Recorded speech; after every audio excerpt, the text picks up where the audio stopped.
വിശുദ്ധ വേദപുസ്തകം നാം പഠിക്കുമ്പോൾ കൽപ്പിക്കാൻ അധികാരമുള്ള ഒരു ദൈവത്തെ നമുക്ക് കാണുവാൻ കഴിയുന്നുണ്ട്. 33-ാം സങ്കീർത്തനം 9-ാമത്തെ വാക്യം, അവൻ അരുളി ചെയ്തു, അങ്ങനെ സംഭവിച്ചു, അവൻ കൽപ്പിച്ചു, അങ്ങനെ സ്ഥാപിതമായി എന്നാണ് അവിടെ രേഖപ്പെടുത്തിയിരിക്കുന്നത്. മനോഹരമായ ഏദൻ തോട്ടം ദൈവം സൃഷ്ടിക്കുന്നതിന് വേണ്ടി ദൈവം ധാരാളം കാര്യങ്ങൾ ചെയ്യുകയാണ്. വെളിച്ചമുണ്ടാകട്ടെ, മൃഗങ്ങൾ ഉണ്ടാകട്ടെ, സസ്യങ്ങൾ മുളച്ചു വരട്ടെ, വൃക്ഷങ്ങൾ ഉണ്ടാകട്ടെ. മനോഹരമായ ഏദൻ തോട്ടം ദൈവം അങ്ങനെയാണ് സൃഷ്ടിച്ചെടുക്കുന്നത്. ഉൽപ്പത്തി പുസ്തകം 1-ാം അധ്യായം 26-ാമത്തെ വാക്യത്തിൽ, 6-ാമത്തെ ദിവസം സ്വർഗത്തിലെ ദൈവം മനുഷ്യനെ സൃഷ്ടിച്ചിട്ട് അവൻ സകലത്തിന്റെ മേലും വാഴുവാൻ അവന് അധികാരം കൽപ്പിച്ചു കൊടുക്കുകയാണ്. കൽപ്പിക്കുന്നവനായ ദൈവത്തെക്കുറിച്ച് വിശുദ്ധ വേദപുസ്തകം ആദ്യോടന്തം നമുക്ക് കാണുവാൻ കഴിയുന്നുണ്ട്. സങ്കീർത്തനങ്ങളുടെ പുസ്തകത്തിൽ 91-ാം സങ്കീർത്തനം 11-12 വാക്യത്തിൽ ഇങ്ങനെ എഴുതിയിരിക്കുന്നു, നിന്റെ കാൽ കല്ലിൽ തട്ടിപ്പോകാതിരിക്കേണ്ടതിന്, നിന്റെ എല്ലാ വഴികളിലും നിന്നെ കാക്കേണ്ടതിന് വേണ്ടി അവിടുന്ന് തന്റെ ദൂതന്മാരോട് കൽപ്പിക്കുന്ന ദൈവമാണ്. 107-ാം സങ്കീർത്തനം 25-ാമത്തെ വാക്യത്തിൽ ദൈവം കൽപ്പിച്ചിട്ട് കൊടുങ്കാറ്റ് അടുപ്പിച്ചു എന്ന് രേഖപ്പെടുത്തിയിരിക്കുകയാണ്. 105-ാം സങ്കീർത്തനം 31-ാമത്തെ വാക്യത്തിൽ ദൈവം കൽപ്പിച്ചപ്പോൾ നായിച്ച കടന്നു വരികയാണ്, ദൈവം കൽപ്പിച്ചപ്പോൾ പേൻ കടന്നു വരികയാണ്. തുടർന്ന് ദൈവവചനം നാം വായിക്കുമ്പോൾ ഇയ്യോബിന്റെ പുസ്തകം 37-ാം അധ്യായം 6-ാമത്തെ വാക്യത്തിൽ ദൈവം ഹിമത്തോട് കൽപ്പിച്ചിട്ട് മഴയും പെരുമഴയും പെയ്യുന്നതായി അവിടെ രേഖപ്പെടുത്തുകയാണ്. ഇയ്യോബിന്റെ പുസ്തകം 38-ാം അധ്യായം 8 മുതൽ 11 വരെയുള്ള വാക്യങ്ങൾ നാം പഠിക്കുമ്പോൾ ദൈവം തിരമാലകളോട് കൽപ്പിക്കുകയാണ്, നിന്റെ ഗർവം ഇവിടെ വരെ മതി, നിന്റെ കോപം ഇവിടെ വരെ മതി എന്ന് പറഞ്ഞ് ദൈവം അതിനെ ശാസിക്കുന്നു. ദൈവം അതിന് പഞ്ചസാര മണൽ കൊണ്ട് അതിന് വെക്കുന്നതായി അവിടെ രേഖപ്പെടുത്തിയിരിക്കുകയാണ്. ആകാശവും ഭൂമിയും പ്രപഞ്ചം മുഴുവനും സ്വർഗത്തിലെ ദൈവത്തിന്റെ ഒരു വാക്കിന് വേണ്ടി കാത്തിരിക്കുകയാണ്. 148-ാം സങ്കീർത്തനം 5-ാമത്തെ വാക്യത്തിൽ ഇങ്ങനെ എഴുതിയിരിക്കുന്നു, ദൂതന്മാരും സൂര്യചന്ദ്രന്മാരും നക്ഷത്രങ്ങളും സ്വർഗാദ്യ സ്വർഗവും മേലുള്ള വെളവും ഇവയൊക്കെയും ദൈവത്തിന്റെ കൽപ്പനയ്ക്ക് വിധേയമായി ദൈവത്തെ സ്തുതിക്കട്ടെ. ദൈവം കൽപ്പിച്ചിട്ട് ഇവ സൃഷ്ടിക്കപ്പെട്ടിരിക്കയാൽ ദൈവത്തെ സ്തുതിക്കട്ടെ എന്നാണ് അവിടെ രേഖപ്പെടുത്തുന്നത്. യോനയുടെ പുസ്തകത്തിലേക്ക് നാം കടന്നു വരുമ്പോൾ ദൈവം കൽപ്പിച്ചിട്ട് കൊടുങ്കാറ്റുണ്ടാകുകയാണ്. ദൈവം കൽപ്പിച്ചിട്ട് ഒരു മഹാമത്സ്യം യോനയെ വിഴുങ്ങുന്നു. ദൈവം കൽപ്പിച്ചിട്ട് മഹാമത്സ്യം യോനയെ കരയ്ക്ക് ഛർദിച്ചതായി കാണുകയാണ്. തുടർന്ന് ദൈവം കൽപ്പിച്ചിട്ട് ഒരു ആവണക്കുണ്ടാകുകയാണ്. ദൈവം കൽപ്പിച്ചിട്ട് ഒരു പുഴു ഉണ്ടാകുകയാണ്. ദൈവം കൽപ്പിച്ചിട്ട് അത് ഉണങ്ങിപ്പോകുകയാണ്. എന്നെ കേൾക്കുന്ന പ്രിയപ്പെട്ടവരെ, ദൈവം കൽപ്പിക്കാതെ അവൻ ഒന്നും സംഭവിക്കുന്നില്ല. ലോകത്തിൽ എന്തെങ്കിലും സംഭവിക്കണമെങ്കിൽ, നമ്മുടെ ജീവിതത്തിൽ എന്തെങ്കിലും സംഭവിക്കണമെങ്കിൽ, നമ്മുടെ തലമുറയുടെ മേൽ, നമ്മുടെ കുടുംബത്തിന്മേൽ, നമ്മുടെ സഭയുടെ മേൽ, നമ്മുടെ ദേശത്തിന്റെ മേൽ, നമ്മുടെ വ്യക്തിപരമായ ജീവിതത്തിൽ എന്തെങ്കിലും സംഭവിക്കണമെങ്കിൽ ദൈവം കൽപ്പിച്ചെങ്കിൽ മാത്രമേ സംഭവിക്കാൻ കഴിയുകയുള്ളൂ. യെശയ്യാ പ്രവാചകന്റെ പുസ്തകം 55-ാം അധ്യായം 10-11 വാക്യത്തിൽ ഇങ്ങനെ എഴുതിയിരിക്കുകയാണ്, എന്റെ വായിൽ നിന്ന് പുറപ്പെട്ട ദൈവത്തിന്റെ വചനം അത് അതിന്റെ കാര്യം സാധിപ്പിക്കാതെ മടങ്ങി വരികയില്ല. ദൈവത്തിന്റെ തിരുവായിൽ നിന്നും പുറപ്പെടുന്ന ദൈവത്തിന്റെ വചനം അത് തന്റെ കാര്യം സാധിപ്പിക്കും.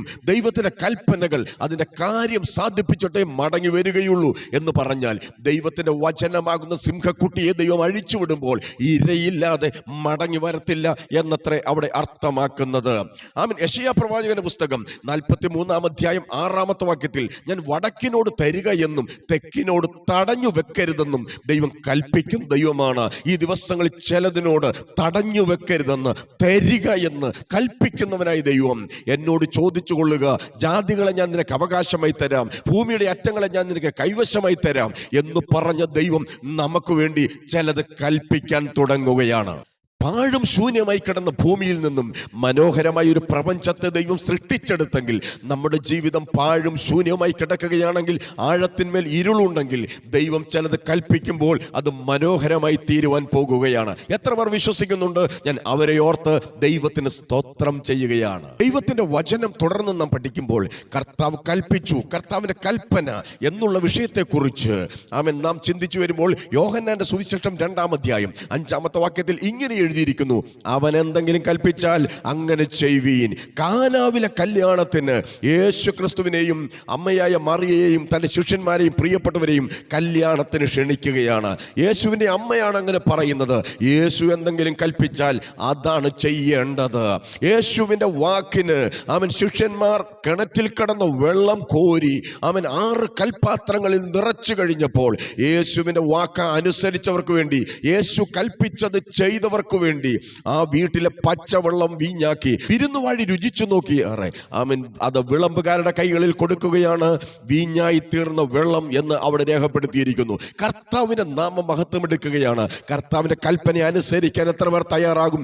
എവിടെ കർത്താവിന്റെ കൽപ്പന ആളുകൾ അനുസരിച്ചിട്ടുണ്ടോ അവിടെ എത്ര അനുഗ്രഹമുള്ളത്, അവിടെ എത്ര വിടുതലുള്ളത്. ഉൽപ്പത്തി പുസ്തകം 6-ാം അധ്യായം 13-14 വാക്യത്തിലേക്ക് വരുമ്പോൾ നോഹ അപ്പച്ചനോട് സ്വർഗത്തിൽ ദൈവം കൽപ്പിക്കുകയാണ്, ഗോഫർ മരം കൊണ്ട് നീ പെട്ടകം ഉണ്ടാക്കണം. എന്താണ് കാരണം? ഒരു വലിയ മഴ പെയ്യാൻ പോകുകയാണ്.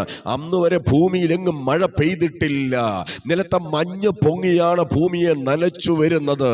സ്തോത്രം. മഴ നീണ്ടിരിക്കുമോ ഉരുണ്ടിരിക്കുമോ എങ്ങനെയാണെന്ന് നോഹ പോലും കണ്ടിട്ടില്ല. പക്ഷെ സ്വർഗത്തിലെ ദൈവത്തിന്റെ കൽപ്പന അവൻ അനുസരിച്ചു കഴിഞ്ഞപ്പോൾ ദൈവം അരുളി ചെയ്തതുപോലെ സമയമായപ്പോൾ മഴ പെയ്യുകയാണ്. അനുസരിച്ചവനും കുടുംബവും പെട്ടകത്തിൽ കയറി അവൻ രക്ഷപ്പെടുകയാണ്. അവിടുന്ന് എന്തെങ്കിലും കൽപ്പിച്ചാൽ അത് ചെയ്യാൻ തയ്യാറാകാമോ? അനുസരിക്കുന്നതിന് പിൻപിൽ ഒരു അനുഗ്രഹം വെളിപ്പെടുകയാണ്. ഉൽപ്പത്തി പുസ്തകം 22-ാം അധ്യായം 9-ാമത്തെ വാക്യത്തിൽ സ്വർഗത്തിലെ ദൈവം അബ്രഹാമിനോട് കൽപ്പിച്ചതുപോലെ തന്നെ താൻ മോരിയ മലയിലേക്ക് ചെന്ന് അവിടെ യാഗം കഴിച്ചപ്പോൾ അവിടെ ദൈവത്തിന്റെ കരുതൽ കാണുകയാണ്. ദൈവത്തിന്റെ വചനം എന്തു പറയുന്നു? ദൈവം എന്ത് പറയുന്നു? ദൈവം കൽപ്പിച്ചാൽ ദൈവത്തിന്റെ അരുളപ്പാടുകൾ മാത്രം വിശ്വസിച്ചാൽ നിങ്ങൾ ചുവട് വെക്കുമെങ്കിൽ അബ്രഹാം മോരിയ മലയുടെ മുകളിൽ ദൈവത്തിന്റെ കരുതൽ കണ്ടതുപോലെ നിങ്ങൾക്കും ഈ ദിവസങ്ങളിൽ ദൈവത്തിന്റെ കരുതൽ കാണുവാൻ ഇടയായി തീരും. പുറപ്പാട് പുസ്തകം 3-ാം അധ്യായം 5-ാമത്തെ വാക്യത്തിൽ മോശയോട് ദൈവം പറയുകയാണ്, നീ നിൽക്കുന്ന സ്ഥലം വിശുദ്ധ ഭൂമിയാകയാൽ നിന്റെ കാലിൽ നിന്ന് ചെരുപ്പ് അഴിച്ചു കളക എന്ന് ദൈവം കൽപ്പിക്കുകയാണ്.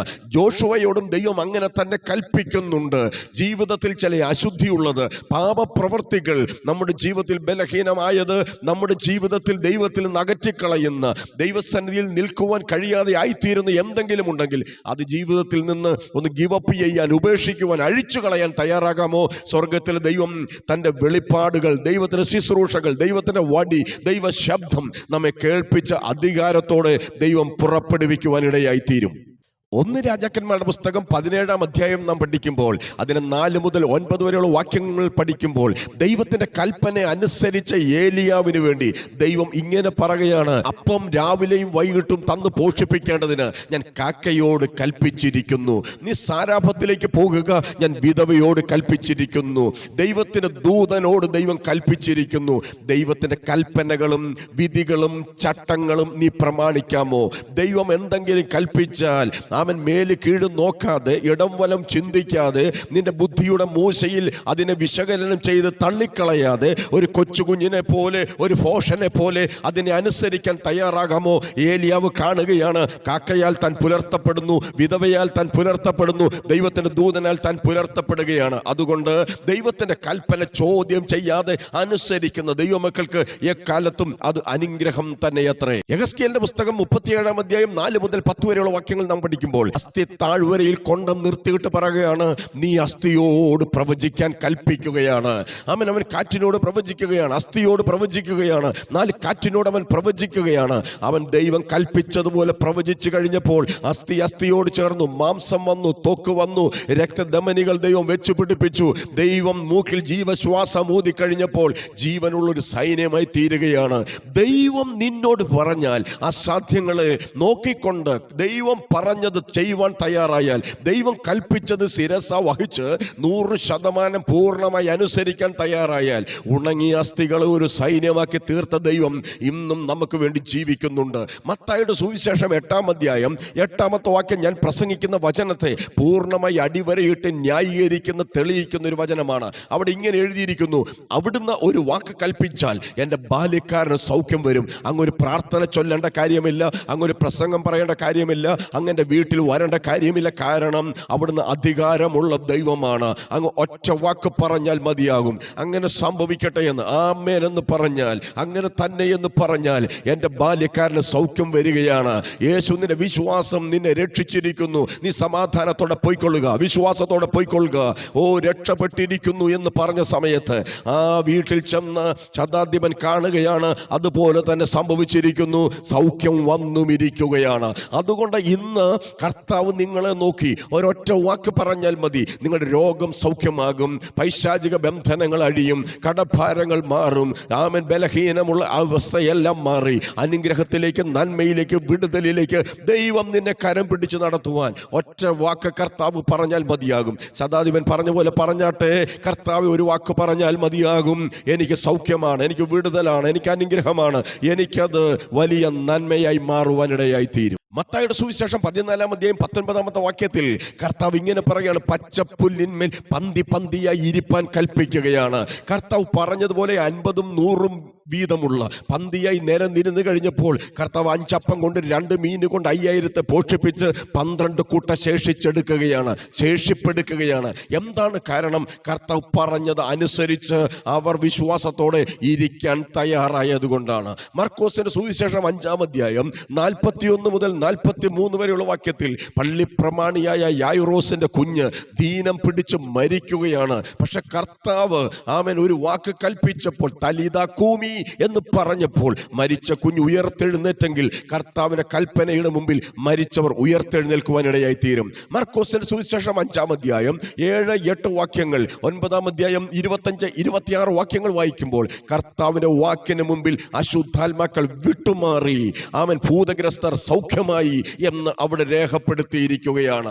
8-ാം അധ്യായം 16-ാമത്തെ വാക്യത്തിൽ വാക്കുകൊണ്ട് അവൻ അശുദ്ധാത്മാക്കളെ പുറത്താക്കി. കർത്താവ് കൽപ്പിച്ചപ്പോൾ അശുദ്ധാത്മാക്കൾ പുറത്താക്കപ്പെട്ടു എന്ന് അവിടെ രേഖപ്പെടുത്തിയിരിക്കുകയാണ്.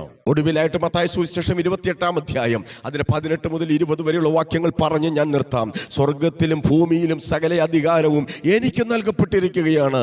ആകയാൽ നിങ്ങൾ പുറപ്പെട്ട് ഞാൻ നിങ്ങളോട് കൽപ്പിച്ചതൊക്കെയും പ്രമാണിപ്പാൻ തക്കവണ്ണം ഉപദേശിച്ചും കൊണ്ട് സകല ജാതികളെയും ശിഷ്യരാക്കിക്കൊള്ളുവീൻ. ഞാൻ ലോകാവസാനത്തോളം എല്ലാ നാളും നിങ്ങളോട് കൂടെയുണ്ട്. വിശ്വസിക്കുന്നവരെ സ്നാനപ്പെടുത്തുവിൻ എന്ന കൽപ്പന കൊടുത്ത് കർത്താവ് പറഞ്ഞയക്കുകയാണ്. എന്നെ കേൾക്കുന്ന പ്രിയപ്പെട്ടവരെ, നീ രക്ഷിക്കപ്പെടുവാൻ, നീ സ്നാനപ്പെടുവാൻ, നീ ആത്മാഭിഷേകം പ്രാപിക്കാൻ, നീ വേർപെട്ട് കർത്താവിനെ ആരാധിക്കാൻ കർത്താവ് പറഞ്ഞാൽ ആ കൽപ്പന നീ അനുസരിക്കാൻ തയ്യാറാകാമോ? അവിടെയാണ് അനുഗ്രഹം വെളിപ്പെടുന്നത്. കർത്താവെ അവിടുന്ന് എന്തെങ്കിലും കൽപ്പിച്ചാൽ ഞാനത് ചെയ്യാം എന്നുള്ള ഉറപ്പോടെ കൽപ്പിക്കുന്ന ദൈവത്തിൻ്റെ വാക്കനുസരിക്കാൻ ശിരസാവഹിച്ച പ്രപഞ്ചം ഒരുങ്ങി നിൽക്കുന്നത് പോലെ ദൈവത്തിൻ്റെ സാദൃശ്യത്തിലും സ്വരൂപത്തിലും സൃഷ്ടിക്കപ്പെട്ട നമുക്ക് അവിടുത്തെ വാക്കനുസരിക്കാം, അനുഗ്രഹിക്കപ്പെടാം. അവിടുത്തെ അജ്ഞാനുവർത്തികളായി ശിരസ വഹിക്കുന്നവരായി തീരുവാൻ കർത്താവ് നമ്മെ ഓരോരുത്തരെയും സഹായിക്കട്ടെ എന്ന് പ്രാർത്ഥിച്ചുകൊണ്ട് ഈ തിരുവചനത്തിൽ നിന്നും ഞാൻ വിടവാങ്ങുന്നു. നിങ്ങൾക്ക് വേണ്ടി തുടർന്ന് ഞാൻ പ്രാർത്ഥിക്കാം.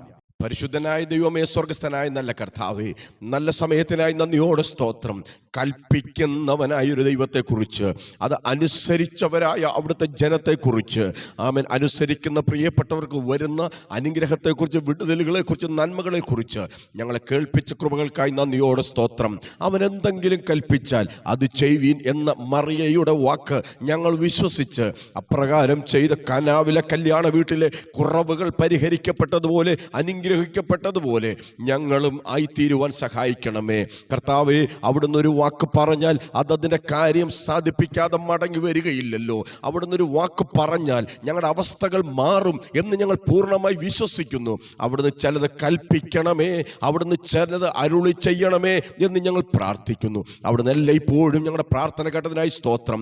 വചനം കേട്ട ദൈവമക്കളെ അനുഗ്രഹിച്ചതിനായി സ്തോത്രം. പ്രാർത്ഥന കേട്ടതിനായി നന്ദി പറയുന്നു. യേശുക്രിസ്തുവിൻ വിലയേറിയ നാമത്തിൽ തന്നെ, ആമേൻ. നിങ്ങൾ ആദ്യമായിട്ടാണ് ഈ ചാനൽ കാണുന്നതെങ്കിൽ സബ്സ്ക്രൈബ് ചെയ്യുവാനും, ഷെയർ ചെയ്യുവാനും, ബെൽ ബട്ടൺ അമർത്തുവാനും, കമൻറ്റ് ചെയ്യുവാനും ഞാൻ നിങ്ങളെ ഓർപ്പിക്കുന്നു. പ്രാർത്ഥന വിഷയം ഉണ്ടെങ്കിൽ അത് നിങ്ങൾക്ക് പങ്കിടുവാൻ താഴെ ഞങ്ങൾ ഫോൺ നമ്പർ കൊടുത്തിട്ടുണ്ട്. ഈ വചനങ്ങളാൽ ദൈവം നമ്മെ അനുഗ്രഹിക്കട്ടെ. ആമേൻ.